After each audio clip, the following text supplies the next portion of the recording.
welcome. Good afternoon. Like you said, my name is Teena. I am not an FAA employee, so that's my disclosure. I am part of the FAA safety team. It's called FAST, and I am one of the volunteers to educate people like yourself on unmanned aircraft rules and regulations. I'm retired Navy, flew helicopters in the Navy, and retired after 24 years. My last duty station in the Navy was with the Navy SEALs down here in Coronado. I was working with their unmanned aircraft systems. I was the director of training and did operations with them.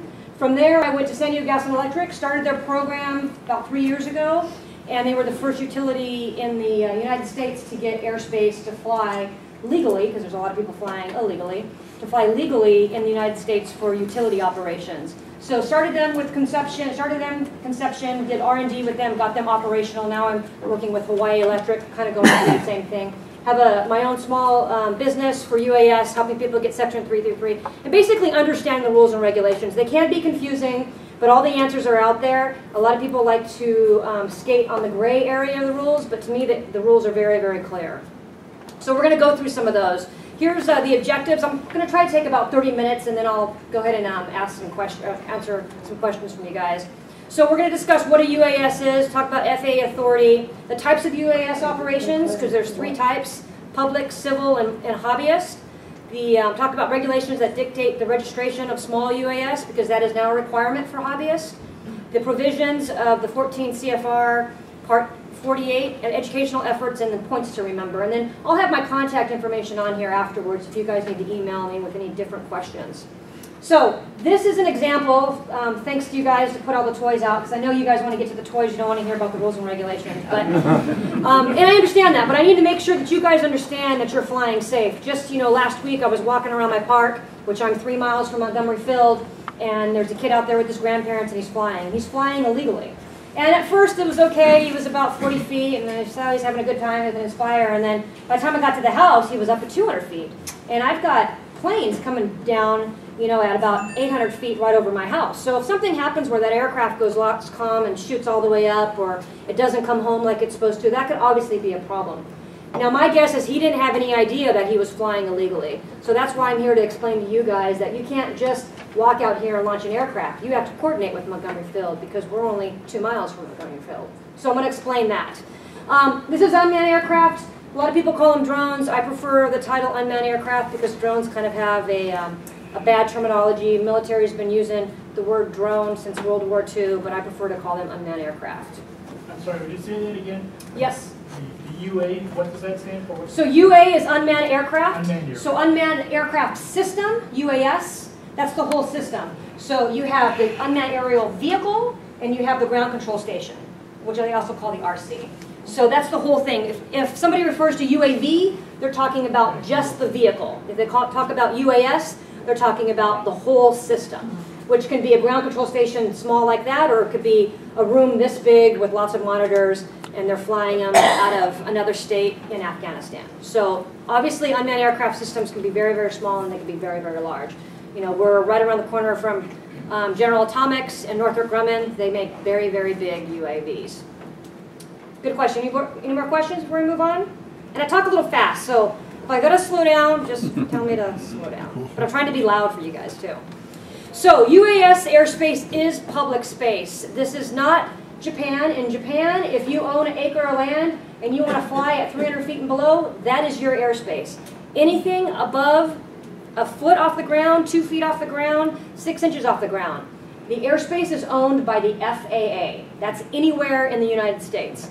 Other countries have different rules, but in the United States, it is public space. So everyone that maybe got a little small UAV or drone for Christmas with their little kid, what do the kids want to do? They want to walk out in the backyard, they want to start it up, and they want to go as high as they can. But a lot of people don't realize what's going on at 200, 300, 400 feet right above them. So they are subject to regulations because of that, and UAS must comply with regulations that apply to all aircraft. So they see this, the FAA right now, the rules are starting to change, but the FAA requires that, they see this as an aircraft, the same as a Cessna or a Southwest 737 or a 777. It's still a vehicle, and if you're flying that, like we were flying for San Diego Gas and Electric, you have to have an N number on it, which is a registration number. The same N number that how you would apply to get a 737 N number is the same thing that you would do for that if you're commercial operations. So there's 3 types of authorizations. You have public aircraft, civil, and hobbyist. Most of you guys in this room are going to be concerned about civil and hobbyist, but I'm going to cover all 3 so you just understand them. And if you go to FAA.gov/UAS, it's going to break this down in detail to explain what is what. So a public aircraft is what I was doing in the military. Military is public. Homeland Security is public. San Diego PD is public. The fire department is public. Those are all public aircraft. And remember, that is in support of the public. They are doing support of the public. So they have different rules for UAS. They have to get a COA. They don't necessarily have to do the same route as civil. So civil, which some of you guys may be in here, a few businesses that are flying UAS, they're required to get a Section 333 to fly. Those are civil. So anybody else that's not public is civil. Anytime that you're compensated for flying and taking pictures, you are considered a civil entity. You have to get permission from the FAA to fly because you are getting compensated. It doesn't mean that's necessarily for money. I'm not just saying, here, I'm giving you $10 to fly my son's birthday party, which is not legal. But you're getting compensation. It could be, well, I'm posting this picture on Facebook, and later on I'm going to link it to my LinkedIn account, and it's going to be part of my resume. That's still compensation. So you're legally supposed to get permission from the FAA to fly as a public. So the way that that's happening for most people is via Section 333. Have you guys heard about Section 333? Can I get a show of hands that's heard of Section 333? Okay, so only about a quarter of you guys have heard about Section 333. So the FAA last year was getting a lot of pressure from Congress that said, from the FAA Modernization Act, said, hey, you need to get the civil UAS operators in the air. How are you going to do that, FAA? So the FAA came out with a thing called Section 333. So anybody can apply for Section 333. The first person to get approval were actually the movie makers in Los Angeles. Shortly after that was utility companies like San Diego Gas and Electric, Commonwealth, Hawaii Electric. And so they're using unmanned aircraft for daily operations, and they're using them for civil, but they had to get the exemption approval to do that, and that was kind of a lot of paperwork. But you can do it on regulations.gov, and you submit it. The FAA looks at it, makes sure that they're authorizing the exemption, all the right ways, and they give them approval.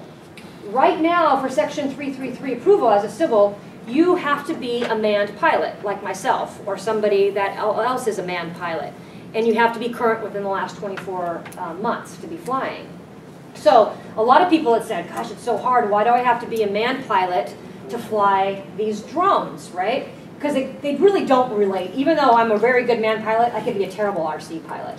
But I need to know airspace. So it does make sense that, yeah, I'm in Class D airspace right here. And how do I know that? Because I'm a manned pilot. I know what Class D airspace is. Most people don't understand what Class D airspace is. But if you're a pilot and you have some experience in manned operations, you're going to understand that. So the FAA came up with Section 333 saying, here you go. Here's how you get in the air, but you're going to be required to do this, this, and this. So they give you a lot of conditions and liabilities on what you have to do. So here's the potential areas for Section 333. Movie makers, like I said, utility, flare stack inspection, precision agriculture is a big one. The wine vineyards or in the Midwest, any kind of precision agriculture, those are really, really big Section 333. So the FAA also realized that they got enough complaints that to be a manned pilot to fly Section 333 didn't always make sense. So they're trying to come up with what's called the small UAS rules. And we're anticipating those rules to come out any day now. I'm anticipating no later than the summertime that those rules will come out.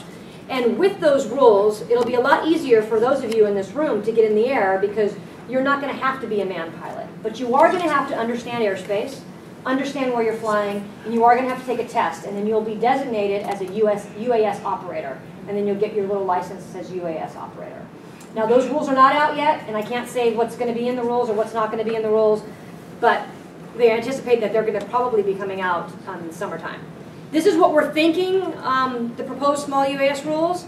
Must see and avoid manned aircraft, which makes sense, right? Must discontinue flight in event of presenting a hazard to other people. You have to assess the risks for weather and airspace. You can't fly over people except those involved with the operation. So, what I said about birthday party is not necessarily legal. You can't be flying over a bunch of kids. What happens if something goes wrong? You guys have all seen the videos of the people, there was a guy that was flying at a marathon, and he lost control of the Phantom, I think it was, and it went and cut somebody on the neck. So that's all. That's why the FAA doesn't want you flying over people. Yes, sir. So if I'm a pilot and I'm flying and I have an incident and I'm discovered not to have current charts, I'm going to be cited for that. Is having a current chart going to be a requirement for flying under these conditions? So under small UAS rules, no. Under small UAS rules, you'll be a UAS operator. Under Section 333, yes, you have to be a manned pilot and you have to be current. So within 24 months. Thank you. So flights are going to be probably limited to 500 feet, which is, to me, is pretty high. And you have to avoid flight class, restricted areas, and TFR, which is temporary flight restrictions. So if the Super Bowl is going on at Qualcomm, that's a TFR. If the Chargers are playing at Qualcomm, that's a TFR, meaning that you cannot fly over that area to try to get a good shot of the Chargers playing or Padres opening day on Monday or anything like that. So the next step, so I talked about public UAS, civil UAS, which is some of you in this room, and then hobbyist. A lot of you may fall into the hobbyist role. So are there any hobbyists in this room? Raise your hand. Okay, so do you guys belong to the RC club? Not yet. Not yet? Okay, so there's an RC club down in, over by SeaWorld Drive. They're called Silent Flyers, and they've got a pretty nice field. You can go out there, you can buy any of these, you could go out there and fly, become a member of the club. I think it's $90 a year, and then you be an AMA member, which is AMA Models. Academy of Models. Thank you. Couldn't remember the name. So become an AMA member, become a member of Silent Flyers. You can go down there and use the field as much as you want, and you are officially a hobbyist. So a lot of you will want to get involved in hobby aircraft. And you're out there flying, taking pictures, posting on your Facebook. There's nothing wrong with that, as long as you're not selling it or being compensated for it. So Public Law 11295, Section 336 states that in order to be considered a model aircraft, you have to fly for hobby and recreational purposes only. And I've said that a couple of times. You got to operate in accordance with the community-based organizations, and you got to give way to manned aircraft and notify the airport control tower if flying within 5 miles of the airport. Okay, so normally, Silent Flyers down in Mission Bay area, that's in Class B airspace. It's very unusual, and I've had many conversations with the FAA, Lindbergh Tower, Silent Flyers manager. It is a Class B airspace, which is kind of unheard of. But normally, if I was to go out here and fly, I need to make sure that I notify anybody that's within 5 miles of an airport, which would be Montgomery Field here. And if you look at the airspace in San Diego, you're almost always within 5 miles of an airport in San Diego. It's different. Like you said, your family's from Nebraska. They don't have any problems out there. They're very far from a lot of the airspace. So FAA published guidance in June of 2014 after incidents. So they saw that this was going to be a problem, and they figured out, we need to make the public known of what's going on so that they will start following the rules and not getting in trouble. So model aircraft must satisfy the criteria in the public law to qualify as a model aircraft, like we just talked about. Consistent with the law, if the model aircraft operators endanger the safety of the NAS, which is the national airspace, the FAA has authority to take enforcement action against those operators for safety violations. So a rule that came out just earlier this year is if you're a model aircraft, you have to register your UAS. So you just go online, it's $5, and you register it, and then you put a little tag on your aircraft that's on there right there. It says that it's registered. So that's part of the rules, and then, as you can see right here, it's registermyuas.faa.gov. So you can, I don't have any hobbyist aircraft that are actually registered, but I've been told that you can register multiple aircraft under one number. Yes, sir? You just register as an operator, and then you put that number on all of your aircraft. Are you? Is that you're asking me a question, or are you telling me? No, that's what okay. it Yeah, was, that's what I've heard. I haven't done it yet. Yeah. So, but it's pretty easy. And then you can put the aircraft, like you said, the number right there. And then when you're out there flying, you're required to have this certification of registration. So if you ever get challenged by the police department or anybody, maybe if even I come up to you and say, hey, is your aircraft registered? You can provide that to them. And then it gives you the rules right here.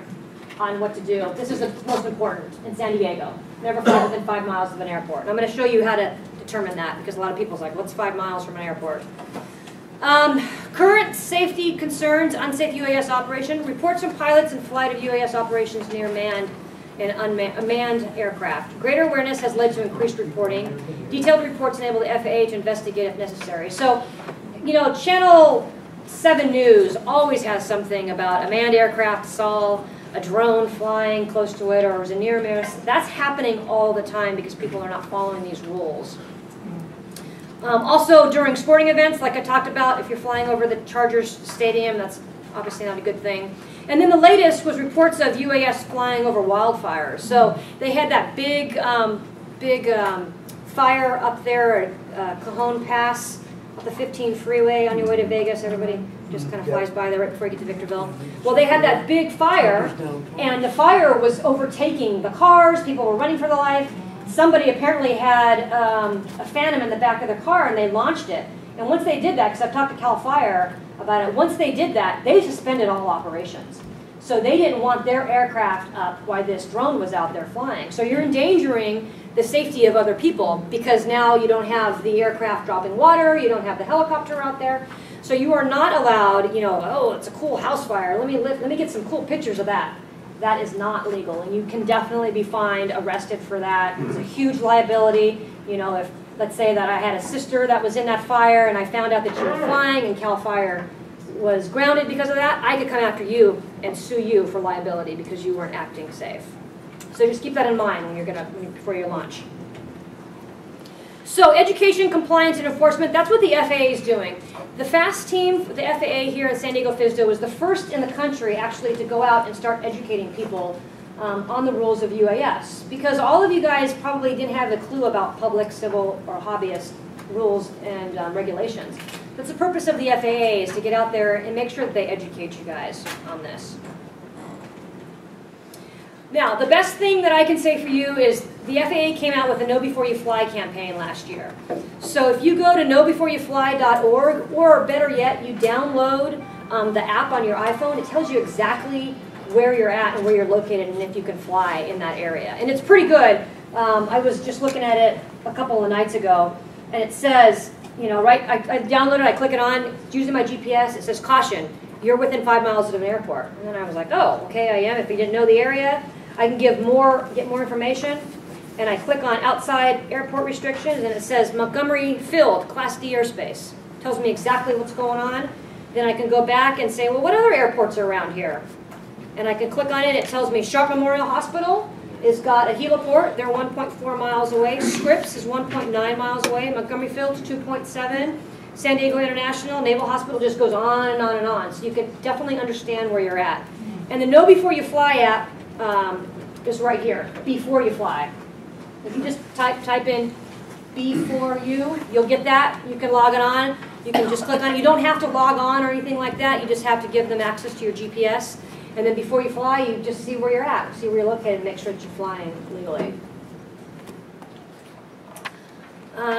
Discussed all that before you fly mobile app. Any questions about that? Pretty good handy tool.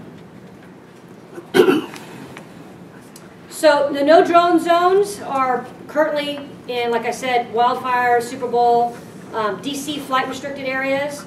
You're going to start to see a lot of these from the FAA pop up.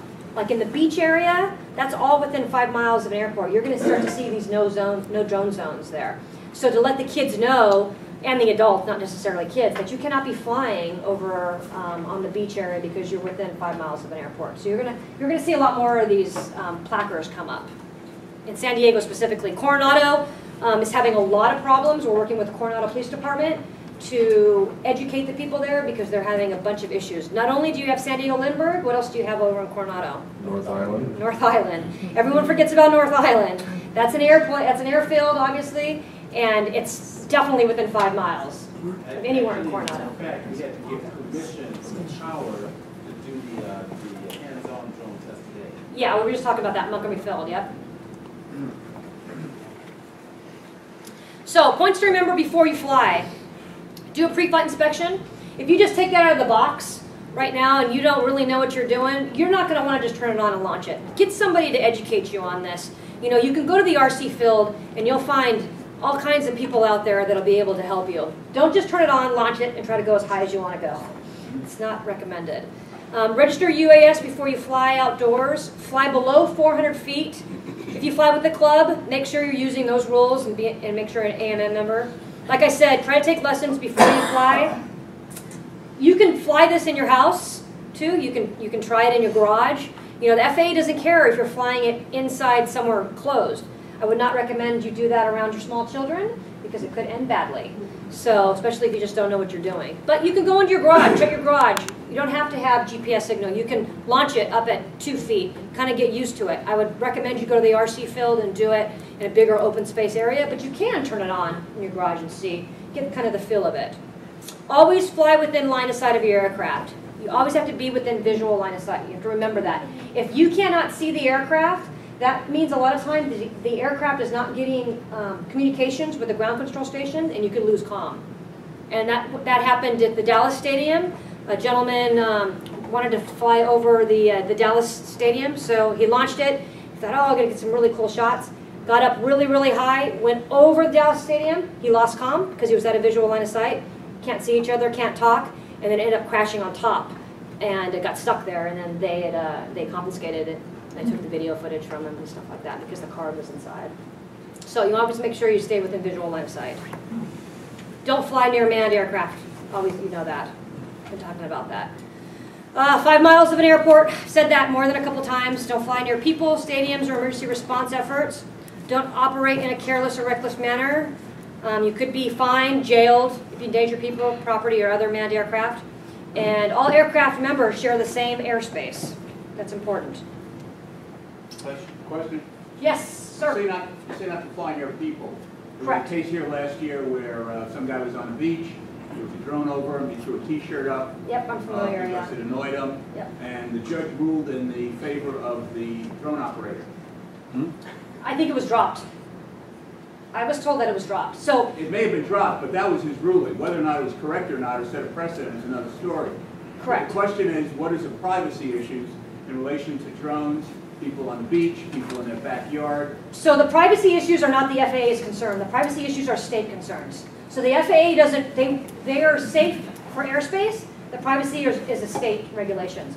That operator was obviously operating incorrect, and I think he was within 5 miles of Palomar. I remember that information. And the police did arrest the person for damage of personal property, I believe. That was, I think, last year too, before the police departments were getting educated too on how to properly go and approach the drone operators. Do you know what the state rulings are in California? For privacy? As far as privacy? Right now, the governor has vetoed all UAS law rules that have came out, so there are no privacy issues. So it's a Wild West. Well, I guess you could say that. Yeah, it depends. I mean, that seems to be the issue for most people is privacy, rather than flying in restricted airspace. Yeah, the FAA is concerned about flying in restricted airspace, not the privacy.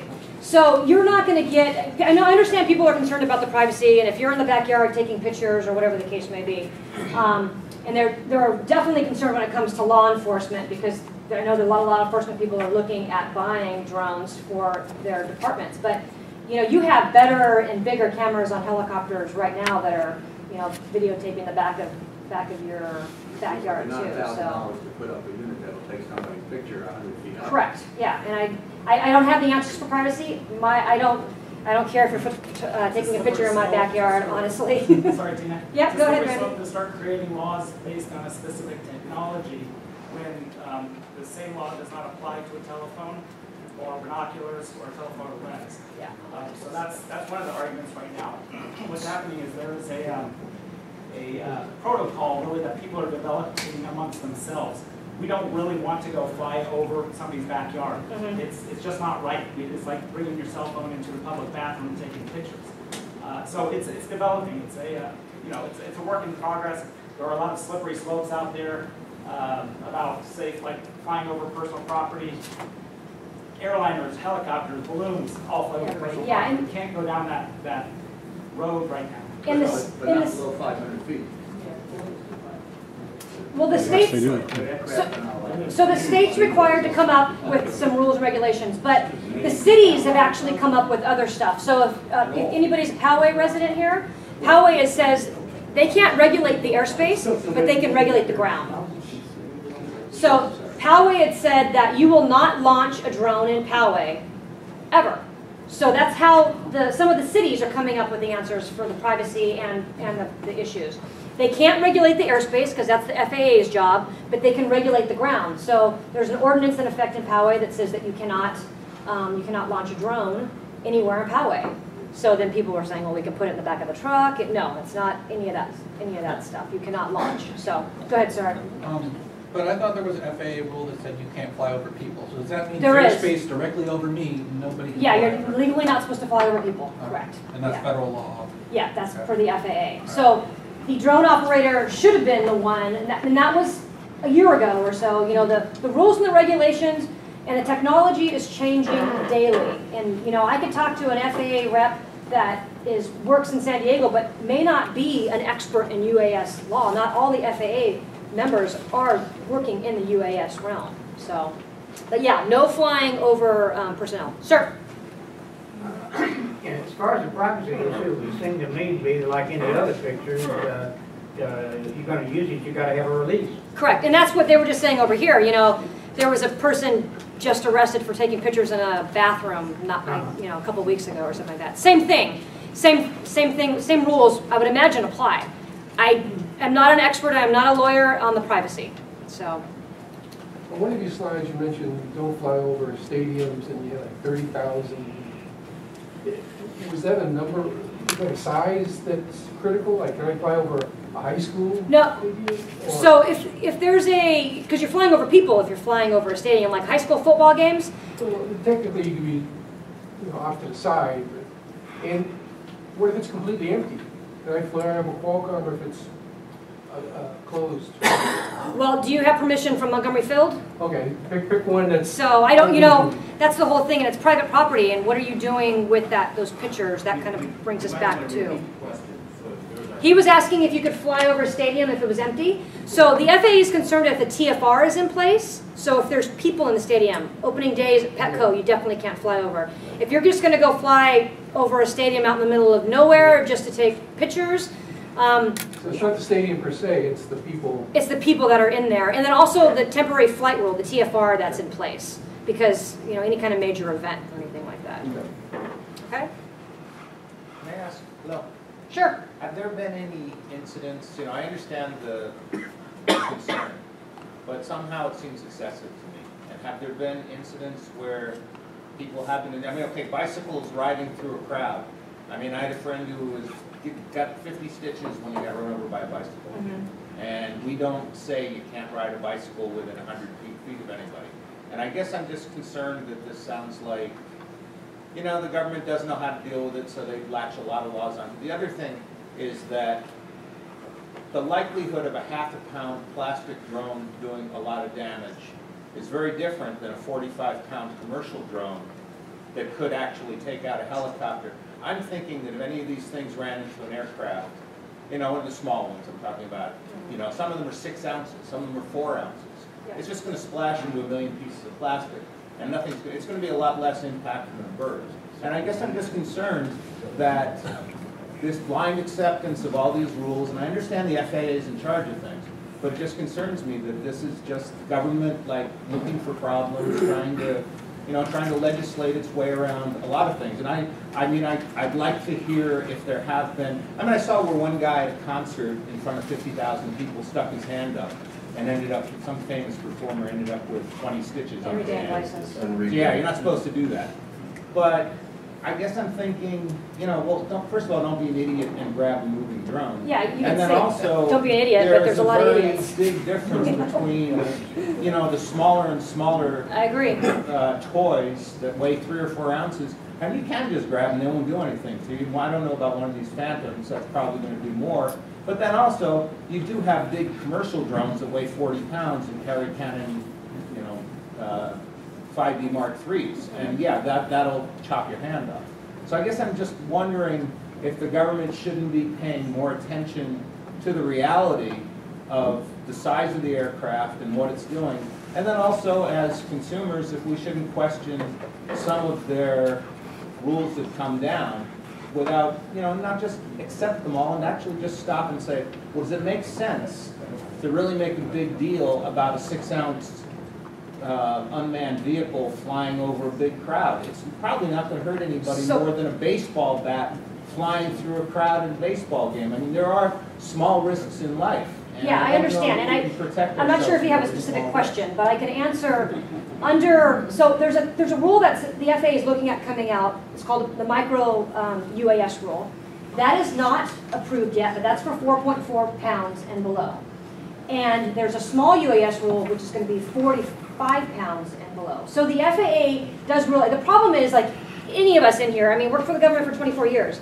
The government is not always realistic, right? I mean, you can go to DMV and you can see that. You can walk into any kind of government agency. Have any planes actually been brought? Have any vehicles? No, not yet. Never happened. So. But do you want to be proactive or reactive? Do you want to be in that plane when it goes through? I mean, the FAA has to step in at some point. And this is me talking. I am a volunteer for the FAA. I'm not speaking for the FAA. So the FAA is trying to work around it. The problem is technology, like everything else, is outrunning the government. So the government can't catch up with it.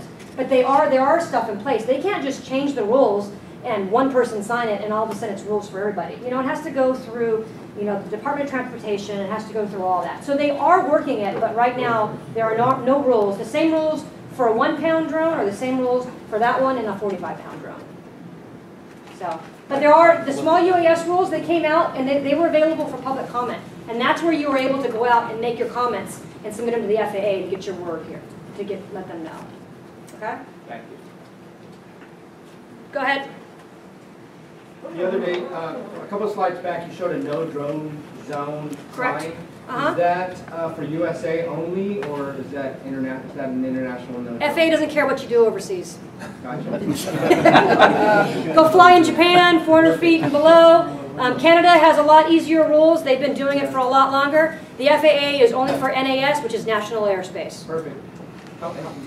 Go ahead. Just along the lines of what the gentleman was holding forth on for a moment, with regards to drones and aircraft strikes, though, I mean, as a pilot, you certainly know the danger of that. I mean, Yes. teams have been taken down by ingesting, You might want to repeat Yeah. that question. So he said that there is a concern if you're a pilot and you do see one of these in the air and the strikes. I haven't looked at it, but there's a YouTube video.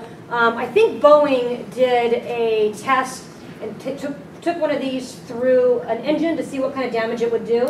I can't remember. I remember hearing about it. I haven't looked it up. So I think there have been tests of what happens if this hits it. Obviously, this is going to be a lot different. This is 8 pounds than something a lot smaller. It's going to do some damage. running into engines, that will take place. Yeah, but there's no plastic in a bird. The bird's going to be digested. Once it hits the engine, it's going to digest it. This is more plastic. So I mean, but yeah, birds do take down, flocks of birds do take down planes. Okay, let me get back on topic, and then you guys can ask more questions. Okay, so this is talking about the other outreach and how they're hosting FAAs, just trying to get out there to educate everybody on what actually is going on. And that's why I'm here today. We talked about this, Know Before You Fly. Highly recommend that you download that app and look at it before you decide to get in the air. And then here's some information on if you do see something unsafe, you can call. Now, the FSDO here, right up the street at Montgomery Airport, FSDO is the Flight Standards District Office for San Diego. They receive 10 calls a week on people flying illegally.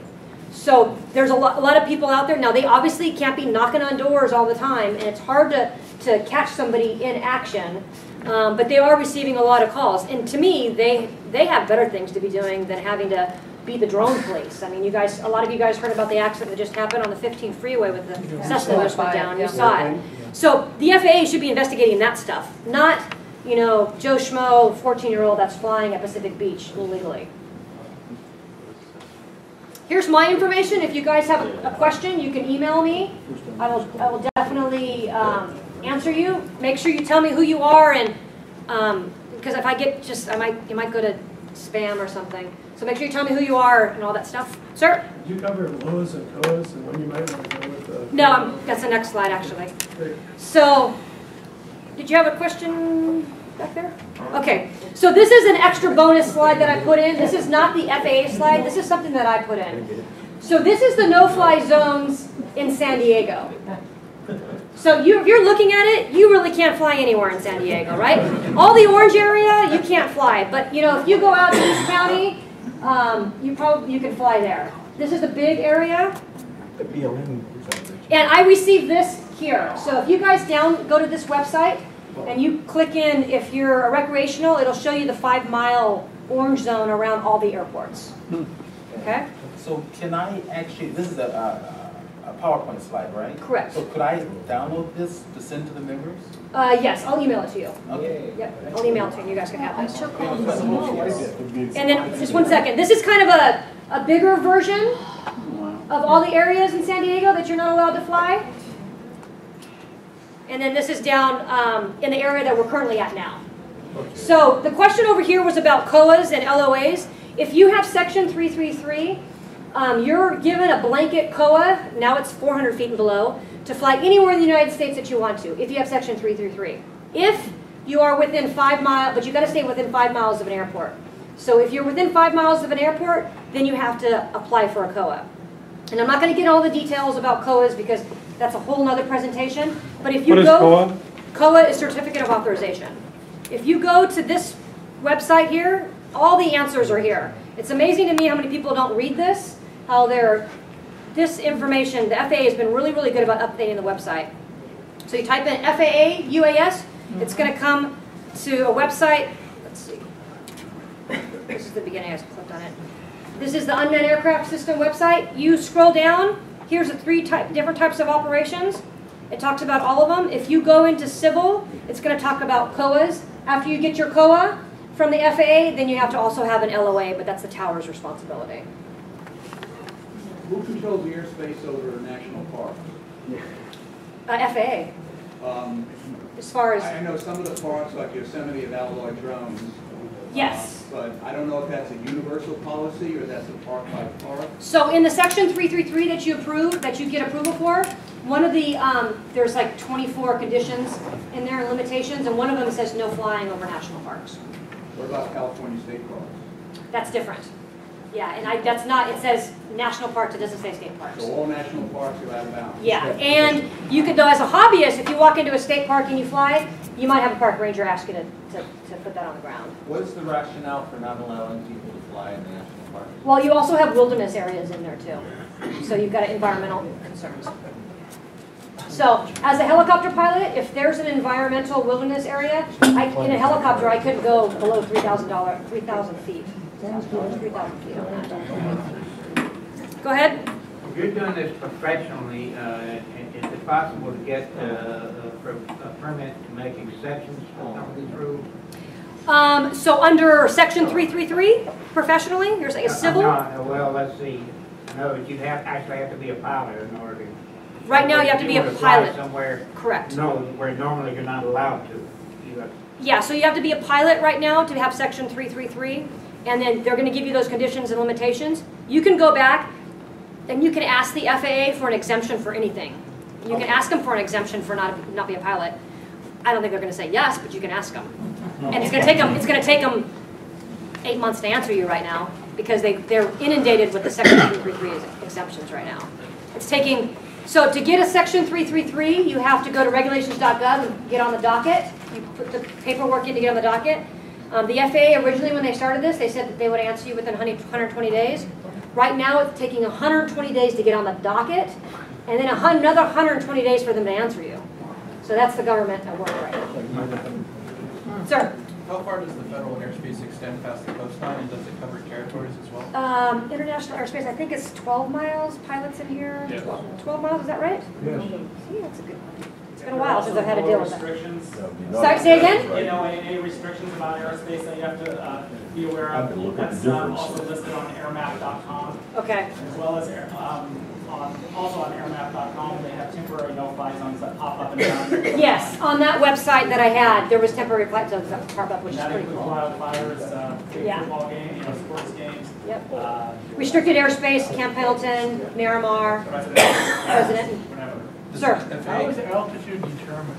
If you're on the side of a mountain, say, for example, there's a... It's where, okay, so that's kind of an interesting question.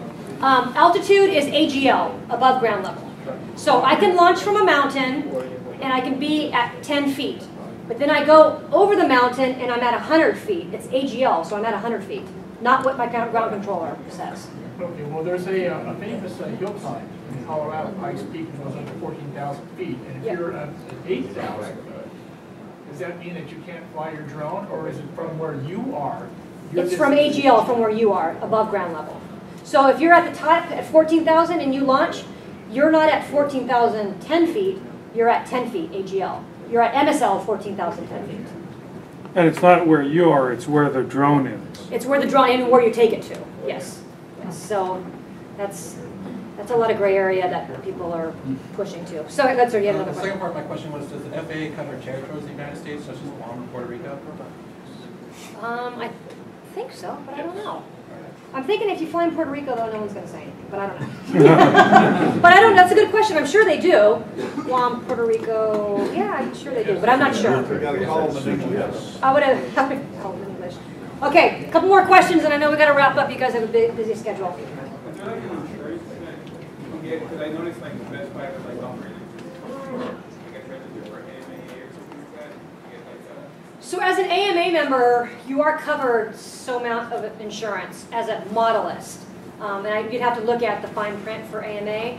As a civil operator, I have my own personal insurance to cover myself where I'm flying for Hawaii Electric and stuff like that.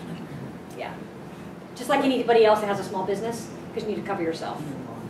Sir? If you're flying from, say, a boat or a ship, you just have to be aware of, if you're close to the shoreline, your proximity to an airport, is that correct? Correct, and if you're 12 miles out, you're in international waters, so you can do whatever you want to do. So like fish spotting. This is great for fish spotting for fishermen. It's great. And you've got to make sure you know how to land well, or you might at least swim in. Okay, a couple more questions over here. Sir? Just a dumb and not trying to be stupid here, but for example, Amazon has announced that they're going to be delivering packages on a regular basis. Correct. Not going to happen. How are they going to do that? I mean, how are they So, going to get a blanket example? I don't know, it's good advertising though, right? That and like real estate people, how are they able to do So the real estate people, a lot of real estate people have Section 333, and they have COA, so they can fly within 5 miles of an airfield as long as they have a COA, a certificate of authorization.